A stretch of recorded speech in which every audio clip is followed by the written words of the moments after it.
Hello po mga kababayan, si Dante Maravillas. Dito ulit tayo sa ating channel, Life with Dante M, sa pagsishare sa inyo ng mga Bible verses na pwedeng makatulong sa atin, makapag-inspire man lang po sa atin po, makagaan sa mga kabigatan sa ating buhay po. So itong Bible sharing po, mula po siya sa Psalm 37 verse 4. Sabi diyan, take delight in the Lord, and He will give you the desires of your heart.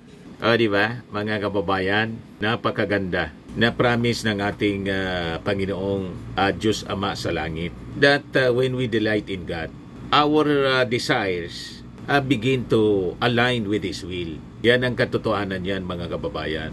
He knows naman po kung ano ang pinaka-best para po sa atin, para sa ating buhay. And He will fulfill our deepest needs when we prioritize Him in our lives.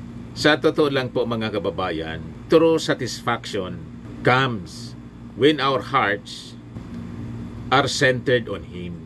Tama po?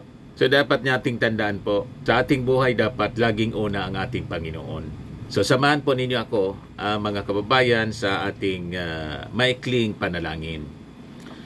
Lord, help me to delight in You above all else, and trust that You will fulfill my heart's desires. Amen.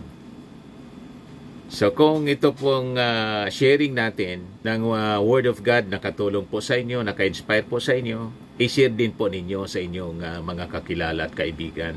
And please click subscribe dito sa ating YouTube channel, Life with Dante M. Lagi nating tatandaan mga kababayan sa buhay, you become what you believe. Ako po si Dante Maravillas. Bye-bye po. God bless.